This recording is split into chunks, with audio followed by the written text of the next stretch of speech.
চক্রবর্তীর হাত ধরে রক্তদান শিবির ও বৃক্ষদান কর্মসূচির উদ্বোধন হয় বৃহস্পতিবার। এদিন স্টেট ইঞ্জিনিয়ার অ্যাসোসিয়েশনের উদ্যোগে ধর্মনগর পূর্ত দপ্তরের অফিস কমপ্লেক্সে কর্মসূচি ঘিরে সবার মধ্যে উৎসাহ পরিলক্ষিত হয়।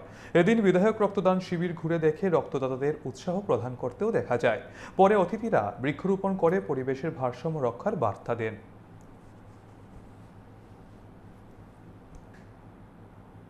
সংগঠনের যারা ব্যক্তিত্বরা রয়েছেন, সুনাগরিকরা যারা রয়েছেন, সরকারি কর্মচারীরা যারা রয়েছেন, আপনারা এগিয়ে আসবেন যাতে আমরা সবাই মিলে রক্তের এই ঘাটতিটুকু আমরা পূরণ করতে পারি, সেই দিকে সবাই যত্নবান হবেন।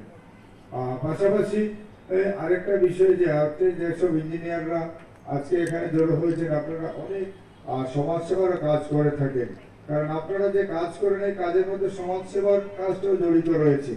আপনারা যে বিল্ডিং তৈরি করেন, রাস্তা তৈরি করে দেন, এই কাজটুকু যাতে সঠিকভাবে, সুন্দরভাবে এবং সরকারের নিয়ম মেনে যাতে হয়, সেই দিকে সবাইকে যত্নবান হওয়া উচিত।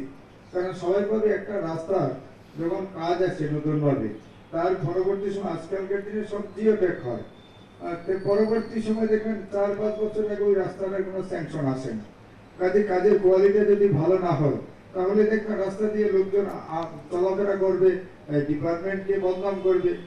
আমাদের রাজ্যের মাননীয় মুখ্যমন্ত্রী বা পিডব্লিউডি মিনিস্টার যিনি থাকবেন, স্থানীয় এমএলএ যারা থাকবেন, প্রশাসনিক দায় দায়িত্বে যারা থাকবেন, ওনার উপর মানুষ বিভিন্ন প্রশ্ন তুলবেন যে কাজটা হয়েছে ভালো হয়নি, আমাদের খারাপ রাস্তা দিয়ে চলাফেরা করতে হচ্ছে, এবং আমরা প্রতিনিয়ত সেগুলো শুনি।